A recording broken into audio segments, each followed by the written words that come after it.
할렐루야. 아멘. 교회를 다니는 사람들 가운데는 그냥 교회만 다니시는 분들이 있고요. 또 하나님을 경험하고 하나님을 체험하고 기쁨과 감사로 다니는 그런 분들도 있습니다. 오늘날 우리가 지금 살고 있는 이 시대는 교회가 자꾸 쇠퇴해가는, 줄어들고 있는 이런 시대 속에서 우리가 살고 있습니다. 많은 사람들이 교회를 비판합니다. 많은 사람들이 교회를 떠납니다.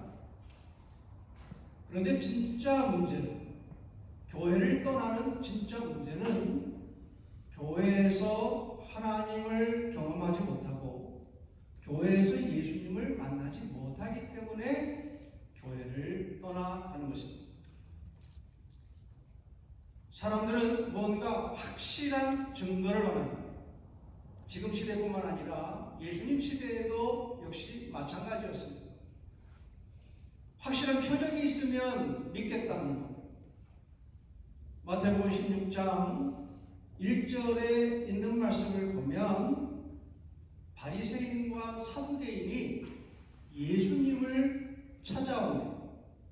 예수님을 찾아와서 예수님을 시험해서 그들이 말하는 것이 뭐냐면 하늘의 표적을 보여달라, 하늘로부터 오는 사인을 보여달라, 이렇게 요청을 합니다. 예수님을 시험하는 내용이 뭐냐면 하늘로부터 오는 표적을 보여달라는 거예요. 왜 바리새인들이 이렇게 이야기를 했을까요? 바리새인들은, 사두개인들은 예수님을 나의 메시아로, 나의 구세주로 인정하지 않는 사람들입니다. 그렇기 때문에 저들이 예수님을 시험해서 네가 하나님의 아들이거든, 당신이 메시아이거든, 나에게 표적을 보여달라는 거예요. 그럼 바리새인들은 어떤 사람들이냐면요, 이 시대의 종교 지도자들, 또 정치적인 권력을 가지고 있는 사람들, 지금으로 말하면 아주 권세가 있는 그런 정치인을 말합니다. 사두개인이라고 하는 사람은 어떤 사람들이냐면 이 사람들은 경제적으로 성공한 사람들, 기업인들, 이런 사람들을 의미하는 것입니다. 그러니까 사두개인과 바리새인들의 관심은 어디에 있었느냐면 예수님을 만나는 데 관심이 있는 것이 아니고 저들은 자기의 직업과 관련해서 자기들이 정치적으로 어떻게 하면 더 많은 인기를 누리고 어떻게 하면 더 많은 권력을 가질 수 있을 것이냐에 관심이 있었던 것이고, 어떻게 하면 더 많은 그러한 물질의 풍요함을, 부를 누릴 수 있을 거냐라고 하는데 관심을 가지고 있었습니다. 오늘 마태복음 16장 이전에 있는 마태복음 15장에 있는 말씀을 보면 거기에 예수님께서 귀신을 고칩니다. 귀신을 떠나가게 합니다. 그리고 맹인을 갖다가 고치십니다. 그리고 떡 2개와 떡 7개와 물고기 2마리를 가지고 4,000명을 먹이시는 거예요. 그리고도 다 먹이고도 12광주리가 남았습니다. 그러니까 이런 기적을 행했다라고 하는 것을 바리새인과 이 사두개인들은 알고 있었어요. 그러니까 예수님 앞에 찾아 나와서 저들의 관심이 어디에 있느냐, 내가 어떻게 하면 인기를 많이 얻을 수 있고 어떻게 하면 내가 많은 돈을 벌 수 있느냐라고 하는 것을 예수님께서 가르쳐 주기를 원했던 거예요. 그래서 예수님 앞에 찾아와서 당신이 진정 메시아거든, 하나님의 아들이거든, 어떻게 나에게 하늘로부터 오는 표적을 보여달라, 이렇게 이야기했던 것을 볼 수 있습니다. 그럴 때에 예수님께서 이들에게 뭐라고 답변을 하셨느냐면 내가 너희들에게 줄 것은 요나의 표적밖에 없다, 이렇게 말씀합니다. 요나서 2장 3절에 있는 말씀을 보세요. 요나의 표적이라고 하는 것이 어떤 것입니까? 요나의 표적이라고 하는 것은 하나님께서 니느웨로 가라고 하는데 니느웨로 가지 아니하고 다시스로 갔어요. 그 하나님의 뜻을 거역하고 하나님의 뜻에 합당하지 못한 행동을 했던 거예요. 그가 받았던 결과가 뭡니까? 캄캄한 어두운 그러한 어떤 사람들은 고래라고 이야기하기도 하고 어떤 사람은 큰 물고기라고도 이야기를 합니다. 그런데 그렇게 어마어마하게 큰 물고기 속에서 여러분 3일을 지낸다고 한번 생각해 보세요. 그 속에는 빛이 없는 그러한 곳입니다. 여러분 지난주에도 제가 말씀을 드렸어요. 하나님께서 이 세상을 창조하실 때에 어떻게 해요? 빛이 없고 어두운 캄캄한 그러한 곳, 거기에서부터 하나님께서 어떻게 빛이 있으라 말하시고 빛이 오게 되니까 빛과 어둠이 구별되어지고 그리고 어둠이 물러갔던 것을 볼 수가 있습니다. 그러니까 요나의 표적이라고 하는 것은 다시 말씀을 드리자면 하나님께서 우리들에게 주시는 평안과 평강과 기쁨과 감사가 아니라 어떻게 어두운 시대로 흑암의 시대로 되돌아가는 거예요. 그러니까 내가 너희들에게 보여줄 것은 바리새인과 이 사두개인들이 진정 예수 그리스도가 어떤 분인지를 알지 못하기 때문에 누군지 모르기 때문에 너희들에게 보여줄 수 있는 것은 너희들의 욕심과 정욕과 너희들의 잘못된 그런 것들로 가득 찬 너희들에게 보여줄 수 있는 것은 요나의 표적밖에 없다라고 말씀을 하시는 겁니다. 사랑하는 성도 여러분, 교회에는 우리가 주님의 교회를 세우고 하나님께서 세우신 교회 여러분들이 참여하고 있습니다. 주님의 교회에 예수님이 없다면, 주님의 교회에 예수님께서 이곳에 계시지 않는다면 그거는 교회라고 할 수가 없습니다. 교회라고 하는 이름을 붙일 수는 있지만 그러나 그건 교회라고 할 수 없는 거예요. 여러분들이 이 자리에 나와서 목사를 만나기 위해서 오신 것도 아니고요. 장로님을 권사님을 만나기 위해서 오신 것도 아니고 여러분들이 교회 이 자리에 온 것은 누구를 만나기 위해서 온 거냐면 예수 그리스도를 만나기 위해서 여러분들이 지금 이 자리에서 예배를 드리는 거예요. 주님의 교회는 예수님이 계신 교회가 주님의 교회입니다. 할렐루야. 우리 교회는 예수님이 계신 교회이어야 되고 예수님만 높여드리는 주님의 교회여야 되고요. 예수님이 중심이 되는 교회, 예수님이 주인이 되는 교회. 저는 이게 주인 될 그런 생각 없습니다. 우리 장로님 권사님 다 마찬가지. 우리가 이 교회를 세울 때는 내가 주인 되겠다고 세운 것이 아니라 예수님만 주인 되는 그런 교회를 세우겠다라고 지금 모여서 예배를 드리는 겁니다. 여러분, 저도 때때로는 눈에 보이는 표적을 구할 때가 있어요. 하나님, 제 사정이 이런데 하나님, 제 소원의 기도를 들어주세요. 그런데 그 기도가 다 이루어질 게 아니에요. 다 이루어지지 않습니다. 그럴 때마다 내가 실망하고 하나님 안 계시는구나가 아니고 그리 아니하실지라도 하나님 감사해요, 찬양해요. 왜? 주님의 뜻을 믿기 때문이죠. 주님의 뜻을 믿기 때문에 하나님 내 기도 들어주시지 않고 표적을 보여주시지 않아도 그래도 저는 하나님께 감사하고 하나님 앞에 영광을 올려드립니다. 이런 말씀. 예수님 당시에 이 바리새인과 이런 사두개인들처럼 그런 모습으로 예수님을 찾아오는 것이 아니라 교회의 본질을 우리가 분명히 알아야 된다. 이런 말씀. 교회가 오늘날 왜 사회로부터 지탄을 받고 왜 사회로부터 비판을 받고 왜 교회가 사람들이 떠나고 젊은 사람들이 왜 교회 오지 아니하는지 우리가 한번 살펴봐야 돼요. 이곳에 하나님께서 역사하시지 않는 것 같으니까 여기서 예수님의 사랑을 느끼지 못하니까 그러니까 사람들이 교회 오질 않아요. 교회를 떠나가는 거예요. 목사 책임입니다. 다 어떻게 보면 우리 책임인 거예요. 우리 예수 믿는 사람들이 제대로 하나님을 섬기지 못하기 때문에 벌어지는 현상들인 거예요.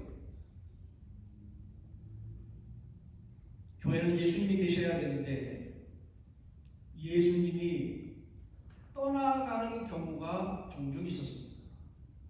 예수님이 떠나신 경우가 있어요. 예수님을 영접하고 예수님과 함께하는 것은 큰 영광이고 큰 복입니다. 그런데 교회도 교회에 예수님이 계시지 아니하고 떠나가신다면, 우리 주님이 떠나가신다면 더 이상 주님의 교회라고 할 수 없다, 이런 것입니다. 마태복음 21장 14절에서부터 17절에 있는 말씀을 보면 예수님께서 성전에서 장사하는 장사치들 다 몰아냅니다. 그리고 맹인과 전자들을 고쳐주셨습니다. 그러면 목사나 장로나 직분자들이 그 예수님을 찬양하고 높여드려야 되는데, 예수님 이 시대에는 예수님을 시기하고 주님을 시기해요. 예수님을 시기하고 주의 영광을 시기하는 자들을 예수님께서는 어떻게 하셨느냐면 그들과 함께 하시지 않아요. 예수님께서는 함께 하시는 자가 있었고 함께 하지 않고 떠나는 부류의 사람들이 있었습니다. 예수님께서는 저들과 함께 하지 아니하고 떠나셨어요. 하나님의 영광을, 주님의 영광을 가리는 사람들을 어떻게 했느냐? 떠나가셨다, 이런 말씀입니다. 21장 17절에 있는 말씀을 보니까 그들을 떠나 성 밖으로 베다니에 가서 거기서 노하시니라. 성경에 예수님께서 떠나신 경우가 많지 않은데 바로 이 경우가 그런 경우입니다. 여러분, 예수님은 교회의 머리가 되시는 분이십니다. 교회의 머리가 되시는 분. 베드로에게 묻습니다. 제자들에게 묻습니다. 너희들은 나를 누구라고 하느냐? 어떤 사람들은 엘리야 선지자라고 이야기합니다. 엘리야 선지자도 기적을 행했어요. 그러니까 예수님께서 이런 기적을 행한 그런 모습들을 보고 너희들은 나를 누구라고 하느냐? 예수님께서 물으시는 거예요. 베드로가 고백을 하죠. 주는 그리스도시요 하나님의 살아계신 하나님의 아들이시리이다 라고 고백을 합니다. 우리는 이 말씀 가운데 아주 중요한 두 가지를 우리가 기억해야 돼요. 한 가지는 뭐냐면 베드로가 그렇게 고백하고 반석 위에 내 교회를 세우시겠다라고 주님께서 말씀하셨는데 베드로가 이렇게 고백한 것은 자기가 한 것이 아니다라고 하는 겁니다. 뭐라고 말씀하셨어요? 아까 우리 정신 권사님 공동체 주신 대로 하나님께서 너에게 알게 하셨다라고 하는 거예요. 예수님이 그리스도라고 하는 것, 살아계신 하나님의 아들이라고 하는 것을 어떻게 알게 해주셨다는 겁니다. 자기가 한 게 아니에요. 베드로가 한 게 아니에요. 누가? 하나님께서 베드로에게 알도록 해주셨다라는 겁니다. 그러니까 베드로가 우상화되면 안 되는 거죠. 그리고 그 다음에 뭐라고 말씀하셨습니까? 반석 위에 내 교회를 세우겠다 그랬습니다. 반석 위에 베드로가 교회를 세우는 게 아닙니다. 누가 세우는 거예요? 하나님께서 세우시는 거예요. 하나님께서. 우리 세우신 교회도 마찬가지입니다. 여러분들이 세우신 것 같지만 주님께서 살아 역사하는 교회는 내가 세운 교회가 아니라는 하나님께서 세우시는 거예요. 하나님께서 세워 가시는 거예요. 저와 여러분들은 그 도구로 사용하는 부름을 받은 사람들일 뿐입니다. 하나님께서 우리를 쓰시려고 우리는 그렇게 부르심을 받은 겁니다. 그 교회는 어떤 교회입니까? 음부의 권세가 이기지 못하니라. 음부의 권세라고 하는 건 사망의 권세를 말합니다. 어둠의 권세를 말합니다. 여러분 삶 속에 어둠의 권세가 어떤 겁니까? 내가 내 힘대로 할 수 없어요. 내 의지대로 할 수 없어요. 내 뜻대로 할 수 없어요. 여러분 병이라고 하는 거는 내가 병에 걸리는 거예요. 내가 선택하는 옵션이 아닙니다. 내 뜻대로 되는 게 아니에요. 병에 걸려서 어떻게 힘든 삶을 살아갑니다. 어렵고 힘든 삶을 살아가요. 어둠의 권세, 사망의 권세가 어떻게 우리의 삶을 밟으려고 할 때에, 우리를 갖다가 엄습할 때에, 그럴 때에 하나님의 교회 역할은 뭐냐면 어둠의 권세가 이기지 못하니라 그랬습니다. 할렐루야. 어둠의 권세가 이길 수 없는, 주님이 살아 그것이 주님의 교회인 거예요. 여러분, 우리 주님은 영원히 목마르지 않는 생수를 주시는 분이시고요. 우리 인생의 문제를 해결해 주시는 바리새인과 사두개인이 주님, 내 인생의 문제는 이겁니다. 내 인생의 문제는 명예를 내가 많이 얻어야 돼요. 내 인생의 문제는 내가 물질을 많이 얻어서 내가 좋은 데 써야 돼요. 주님 도와주세요. 겸손한 마음으로 주님 앞에 갔더라면 주님께서 저들을 떠나지 아니하셨을 거예요. 그런데 이들의 목적이 잘못된 거예요. 예수님을 만나기 위해서 나와야 되는데 예수님을 시험하려고 나왔다, 이런 것입니다. 오늘날 교회가 많이 힘들어하고 많은 사람들이 아파합니다. 우리 교회의 존재 이유는 앞길이 잘 보이지 않는 젊은 세대들, 저 세대들, 다음 세대들에게 저들에게 하나님의 말씀으로 하나님께서 주시는 그 놀라운 은혜로 하나님의 사랑으로 저들이 꿈을 이루어갈 수 있도록 우리가 저들에게 길을 터주는 겁니다. 삭막하고 힘든 이 이민사회, 여러분 얼마나 외롭습니까? 얼마나 외로운 이민 생활입니까? 그 외로운 이민 생활을 어떻게 해결해 주시는 그 주님을 우리가 만나기 위해서 이 자리에 와 있는 겁니다. 교회는 구원의 방주 역할을 감당해야 됩니다. 이 사명을 위해서 저와 여러분들이 부르심을 받은 줄로 믿습니다. 우리 다 함께 우리 결단의 찬송하겠는데 결단의 기도를 올려드리기 원합니다. 어떻게 기도하냐면, 하나님, 우리가 참정 예수 믿는다고 하면서 삶 가운데 하나님 만나는 체험 없이, 주님 만나는 경험 없이 그냥 교회만 왔다 갔다 하는 그런 성도는 아니었습니다. 진정 주님을 만나기 원합니다. 하나님 만나고 정말 기쁨과 감사로 하나님 앞에 충성하고 헌신하기 원합니다. 여러분, 하나님 앞에 진실로 구하는 시간 되기 원하고요. 세우신 교회, 많은 사람들로부터 지탄받는 교회가 아니라 이 세상에 절망하는 이 세상 속에 희망을 주는, 희망이 되는 그런 교회가 되기 원합니다. 하나님, 이 교회를 올바른 교회로 주님 세워 주옵소서. 우리 하나님 앞에 기도하고, 또 우리 힘으로 할 수 없습니다. 주님 도와주세요. 하나님 도와주세요. 여러분, 이 샌디에고에 여러분 교회 안 다니는 사람들 너무너무 많이 있어요. 여러분 주변에도 많이 있습니다. 그들을 구원하는 구원의 방주로 우리 교회 사용하여 주옵소서. 우리 함께 기도하기 원합니다. 우리 잠깐 기도하고 제가 복음 기도하고 결단의 찬양하도록 하겠습니다. 좀 기도하겠습니다.